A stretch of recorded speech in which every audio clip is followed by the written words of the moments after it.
எப்படி இப்படி திடீர்னு நல்ல விஷயம்லாம் நடக்குது? எல்லாம் என் மாமனாரோட அலக்கை சங்கரலிங்கத்தோட கைங்கரியம் தான். சொத்துக்காக ஆளை செட் பண்ணி இவளோட அப்பா அம்மாவை கொலை பண்ண பார்த்தா. நான் என் ஃப்ரெண்ட்ஸோட தற்செயல அந்த பக்கம் போயிருந்தேன். அப்ப இவங்க அப்பா அம்மாவை காப்பாற்ற வேண்டிய சந்தர்ப்பம் கிடைச்சது. அதுக்கப்புறம் நாங்க எல்லாரும் சமாதானமா ஆயிட்டோம். ரொம்ப சந்தோஷம் ரேவதி. இனிமேலாவது உங்க வாழ்க்கையில பிரிவுங்கிறதே வராம இருக்கணும். அதுக்காக நான் கடவுள்கிட்ட வேண்டிக்கிறேன். ரொம்ப தேங்க்ஸ்க்கா. மறுபடியும் டியூட்டில ஜாயின் பண்ணிட்டீங்களா? ஆமா, நேத்துல இருந்து ஜாயின் பண்ணிட்டேன். நினைச்சேன் உங்களுக்கு உடம்பு சரியாயிடுச்சுன்னா சும்மா இருக்க மாட்டீங்க, இந்த மாதிரி ஏதாவது பண்ணுவீங்கன்னு தெரிஞ்சுதான் உங்களை பார்த்து பேசிட்டு போலான்னு வந்தேன். என்ன விஷயம் வாசு? அண்ணி, இனிமே நீங்க கால் டாக்ஸி எல்லாம் ஓட்ட வேண்டாம். இப்ப நாங்க எங்க பிசினஸோட என் மாமனார் பிசினஸையும் சேர்த்து பார்த்துட்டு இருக்கோம். நீங்களும் பேசாம அங்க வந்துருங்க. சம்பளம் இல்லாம உங்களுக்கு ஒரு கௌரவமான ஷேரை நாங்க கொடுத்துட்றோம். காலத்துக்கும் நாம எல்லாரும் ஒன்னா இருக்கலாம்.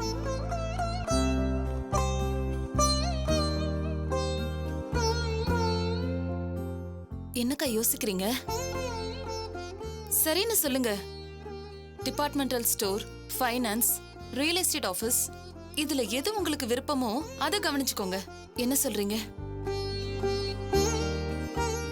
நல்ல விஷயம் தானங்க. நான் கூட கால் டாக்ஸி வேலைக்கு போய் கஷ்டப்பட வேண்டாம் தானே சொல்லிட்டு இருக்கேன். இல்ல சார், அதெல்லாம் சரிப்பட்டு வராது. தயவு செஞ்சு என்ன தப்பா எடுத்துக்காதீங்க. ஏங்கா, எங்க கூட வந்து இருக்கிறதுல உங்களுக்கு விருப்பம் இல்லையா? சச்சா, அப்படியெல்லாம் இல்ல ரேவதி. இங்க இந்த குழந்தைங்களோட இருக்கிறதுல ரொம்ப சந்தோஷமா இருக்கு. சுயமா உழைச்சு சம்பாதிக்கிற காசை இந்த குழந்தைங்களுக்காக செலவு பண்றதுல ஒரு திருப்தி இருக்கு. அண்ணி, நான் தான் உங்களுக்கு ஷேர் தரேன்னு சொல்றேனே. நீங்க இப்ப சம்பாதிக்கிறத விட 100 மடங்கு 1000 மடங்கு அதிகமா சம்பாதிக்கலாம். அப்புறம் நீங்களே உங்க திருப்திக்கு இந்த மாதிரி பல இல்லங்களை நடத்தலாம். அப்போ உங்களுக்கு இதை விட பெரிய திருப்தி கிடைக்கும்ல. என்னை மன்னிச்சிட்டு வாசு, நான் பெருசா படிக்கல. நான் உட்கார்ந்து பிசினஸ் பண்ற அளவுக்கு என்கிட்ட எந்த திறமையும் இல்ல. வாழ்க்கையில நான் கத்துக்கிட்டது சமையல், வீட்டு வேலை, அதோட டிரைவிங். எனக்கு தெரிஞ்ச வேலையை பாக்குறது தானே எனக்கு நல்லது. அக்கா, நீங்க இப்போதைக்கு சும்மா வந்து உட்காருங்க. போக போக எல்லாமே கத்துக்கலாம். இல்ல ரேவதி, நீ என் மேல இருக்கிற பாசத்துல சொல்ற. அவ்வளவா படிக்காத என்னால எதை கத்துட்டு செய்ய முடியும்? அதனால நீங்க உங்க பிசினஸ கவனிங்க, நான் என் வேலையை பாக்குறேன். அதான் எல்லாருக்கும் நல்லது. அண்ணி, வாழ்க்கையில உங்களுக்கு எவ்வளவோ கெடுதல் பண்ணிருக்கேன். இப்ப முதல் தடவையா உங்களுக்கு நல்லது பண்ணணும்னு ஆசைப்படுறேன். ஒத்துக்க மாட்டேங்கிறீங்களே? உங்களோட பாசமும் அக்கறையும் எனக்கு புரியுது. எனக்கு உதவி செய்யணும்னு தோணுச்சுன்னா உன்னால முடிஞ்ச தொகையை இந்த இல்லத்துக்கு கொடு. 30 குழந்தைங்களுக்கு உதவி பண்ண திருப்தியும் சந்தோஷமும் உனக்கு கிடைக்கும். பரவாயில்ல, நீங்க எடுத்த முடிவுல ஸ்ட்ராங்கா இருப்பீங்கன்னு தெரியும். சரி அண்ணி, நீங்க சொன்ன மாதிரியே மாசம் மாசம் ஒரு பெரிய தொகையை இந்த இல்லத்துக்கு டொனேட் பண்ணிடுறோம். அப்புறம் அண்ணி, நீங்க ஆரம்பிச்சு வச்ச பிசினஸ் தான் ரொம்ப நல்லா போயிட்டு இருக்கு. உங்களுக்கு தான் எதுவும் செய்ய விட மாட்டேங்கிறீங்க. அட்லீஸ்ட் கவி குட்டிக்காவது ஏதாவது மோதிரம் செயின் வாங்கி கொடுக்கணும்னு ஆசையா இருக்கு. அவனை வெளியே தூக்கிட்டு போலாமா?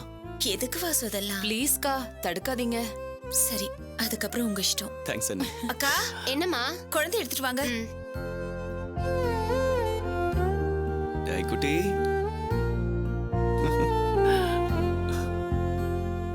பாத்து. ஹே கவி குட்டி செல்லம். சரி அண்ணி, நாங்க கிளம்புறோம். வரோம் சார். போயிட்டு வரேன்க்கா, போயிட்டு வரேன் சார். வாங்க. ஹே சரி சார், நான் டியூட்டி கிளம்புறேன். சரிங்க. ஏய் குட்டி பசங்களா, காலைல சாப்பிட்டீங்களா? சாப்பிட்டோம் சார். Very good. நல்லா படிங்க. சரி சார். சரி.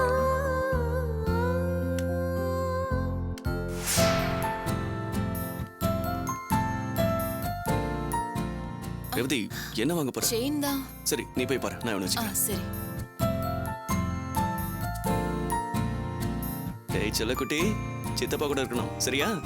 ஓச்சோ, அழாதரா அழாதரா.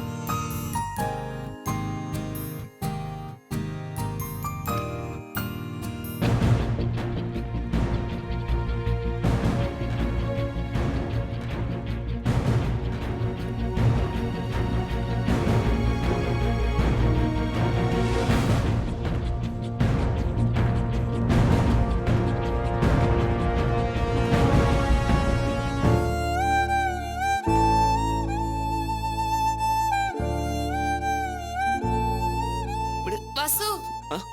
இங்க வாயே. இந்த வரேன்.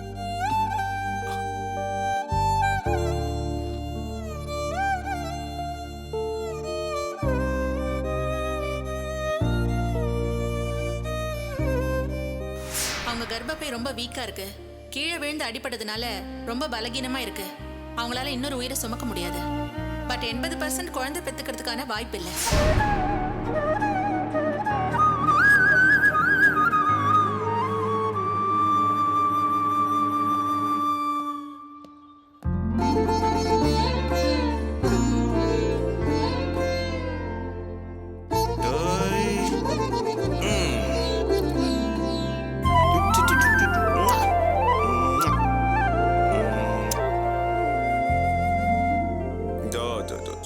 அச்சோ. யார் வந்திருக்கேன்? யார் இது? அப்பா வந்திருக்கேன்.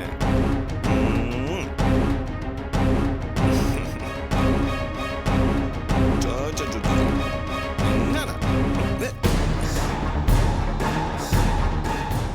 குழந்தைய தொட்டு தூக்குறதுக்கு உனக்கு என்ன அருகதை இருக்கு? ஏன் என்ன இருந்தாலும் குழந்தைக்கு அப்பா நான் தானே. அப்பனா ஏன் இப்பதான் தெரியுதா உனக்கு? குழந்தை பாசத்தை பணையமா வச்சு டைவர்ஸ் பத்திரத்துல அன்னிக்கிட்ட கையெழுத்து வாங்கின பிளாக்மெயிலர் தானே நீ? உன்ன மாதிரி கீழ்த்தரமானவனுக்கு இந்த குழந்தைய தூக்க எந்த அருகதையும் கிடையாது. என்னடா பேசுற? அந்த குழந்தை என்னோட ரத்தம். என்னோட பேர் சொல்றதுக்கு எனக்குன்னு இருக்கிற ஒரே வாரிசு. உன் பேர் சொல்றதுக்கா? உனக்கு என்ன பேர் இருக்கு?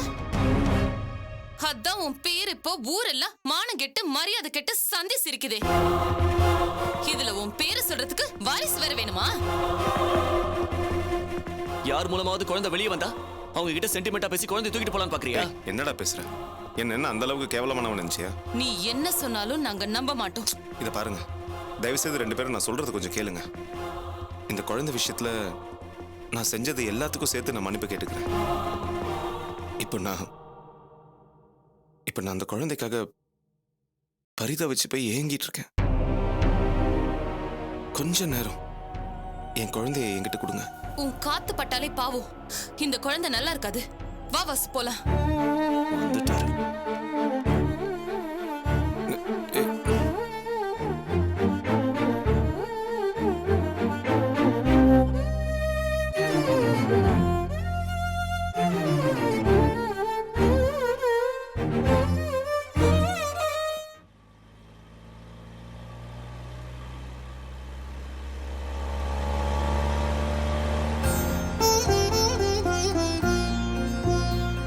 அப்பா புது கார் வாங்குறோம்ல, நல்ல காரா வாங்கணும், ஸ்பீடா ஓட்டணும். ஓட்டலாமா?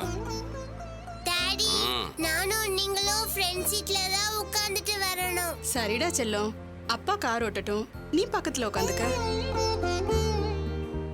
டாடி, இந்த ஆண்டி மாதிரி நான் கார் ஓட்ட கத்துக்கணும். ஆண்டி, கார் நல்லா ஓட்டுறீங்க, சூப்பரா ஓட்டுறீங்க, எனக்கும் கத்து தரீங்களா? கண்டிப்பா கத்து கொடுக்குறேம்மா. என்ன சார், புது கார் வாங்க போறீங்களா? ஆமாம்மா, ரொம்ப நாள் கனவுமா. கார் எடுக்கதாம்மா போயிட்டு இருக்கேன்.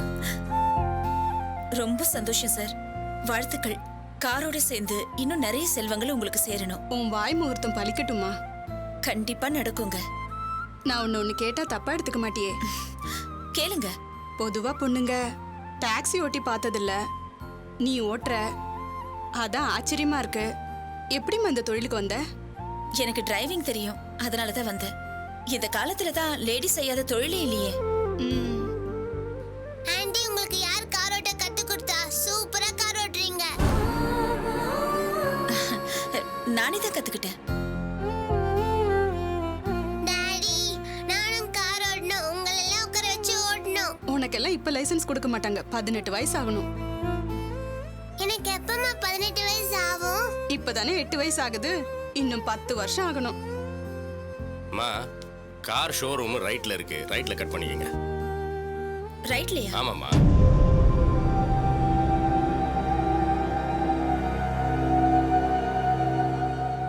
ஏமா ஒரு மாதிரியா இருக்க? ஒண்ணு இல்லைங்க. யார் முகத்துல முழிக்க கூடாதுன்னு இருந்தோமோ அவங்க வாசல்லயே போய் நிக்க வேண்டியதா இருக்கே.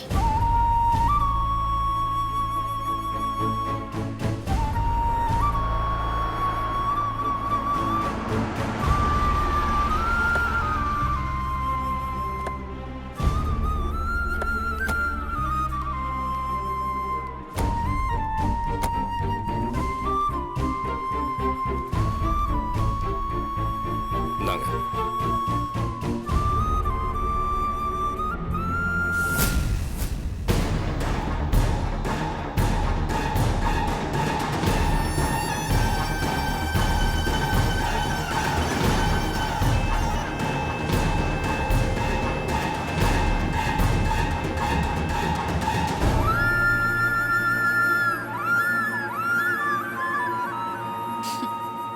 வாழ்க்கையே மாறி போச்சு, போர்டு மாறாத என்ன?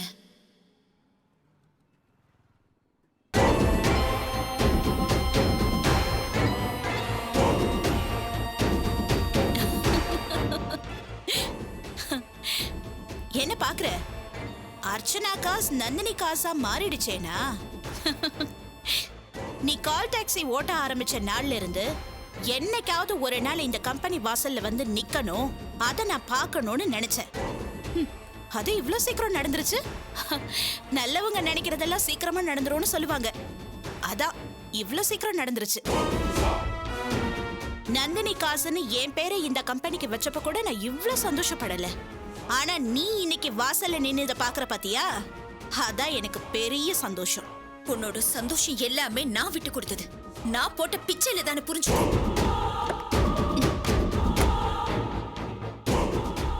என்னமோ நீ எனக்கு பிச்சை போட்ட மாதிரி பேசிட்டு இருக்க. கார் ஓட்டிட்டு இருக்கியே, இந்த டிரைவிங் உனக்கு யார் சொல்லி கொடுத்தது? இதுவே செல்வம் உனக்கு போட்ட பிச்சை.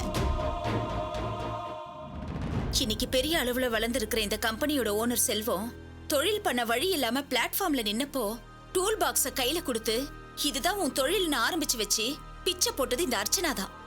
அத மறந்துடாத. இவ்ளோ நடந்தும் உன் திமிரும் ஆணவமும் இன்னும் அடங்கல. உனக்கு ஞாபகம் இருக்கா அர்ச்சனா? உன்னோட இடத்தை பிடிக்கிறதுக்காக உன்கிட்ட இருக்கிற ஒவ்வொருத்தரையா பறிச்சு உன்னை வெளியில அனுப்புறேன்னு சொல்லியிருந்தல்ல, அது எல்லாம் இப்ப நடந்துகிட்டே இருக்கு. கூடிய சீக்கிரம் உன் கழுத்துல இருக்கிற தாலிய பறிச்சு என் கழுத்துக்கு கொண்டு வந்து நான் செல்வத்தோட பொண்டாட்டியா வாழதான் போறேன். அத நீ பார்க்கதான் போற. அது மட்டும் இந்த ஜென்மத்துல நடக்காது.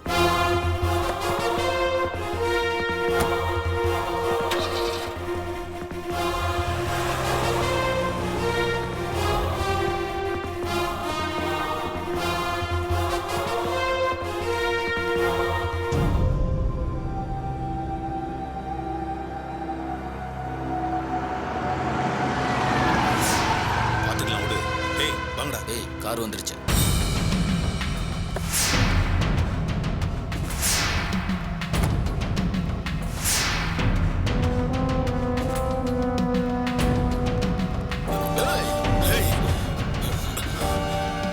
யார் நீங்கெல்லாம்?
ஒழுங்கா கத்திய கீழே போடு, இல்ல மண்டை செதறிடும்.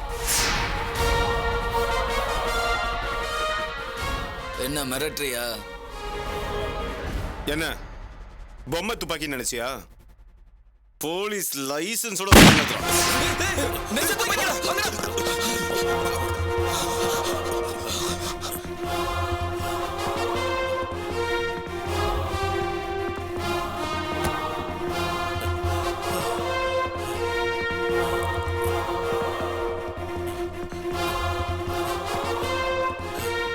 செல்வம், ரொம்ப தேங்க்ஸ் செல்வம். நான் உன்னை எவ்வளோ திட்டிருக்கேன், சண்டை போட்டிருக்கேன். நமக்குள்ள எவ்வளோ பிரச்சனை வந்திருக்கு. இந்த நிமிஷம் நான் உயிரோடு இருக்கிறதுக்கு நீங்க தான் காரணம். உங்களுக்கு எப்படி நன்றி சொல்றதுன்னே தெரியல செல்வம். ரொம்ப தேங்க்ஸ். வா. யார் செட் ஆகணுங்களா? அவங்களுக்கும் எனக்கும் எந்த சம்பந்தமும் இல்லை. அவங்களாம் ஒரு கூலிப்படை. அவங்கள ஏவி விட்டது அந்த அரசியல்வாதி தான். அரசியல்வாதியா? ஆமா செல்வம். உனக்கு யார் எதிரியோ அதே எதிரி நமச்சிவாயம் அவனோட மாமா எம்எல்ஏவோட வேலை தான் இது. ஏன் அவங்களுக்கும் உனக்கும் என்ன பிரச்சனை? ஒரு ப்ராப்பர்ட்டி வாங்குறதுல எனக்கும் அவங்களுக்கும் பிரச்சனை இருந்தது. ஒரு 5 லட்சம் அதிகமாக கொடுத்து ப்ராப்பர்ட்டியை வாங்கிட்டேன். அந்த கோவம் தான் என்னை கொலை பண்ண பார்த்தாங்கோ. ஜெயிலுக்கு போயும் அந்த நமச்சிவாயம் இன்னும் திருந்தலையா? அவங்கெல்லாம் திருந்த மாட்டாங்க செல்வம். எப்படியோ நீ அவங்க கிட்ட இருந்து என் உயிரை காப்பாத்திட்டேன். ரொம்ப ரொம்ப தேங்க்ஸ் செல்வம். இதுக்கெல்லாம் போய் எதுக்கு தேங்க்ஸ்? எவ்வளோ தடவை தேங்க்ஸ் சொல்லுவ சேட்டு? எத்தனை தடவை வேணா சொல்லலாம், தப்பே கிடையாது.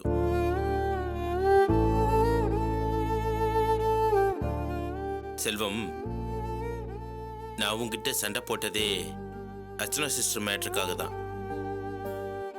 அர்ச்சனா விஷயத்தை தவிர்த்துட்டா நம்ம 2 பேருக்குள்ள எந்த பிரச்சனையுமே இல்லை.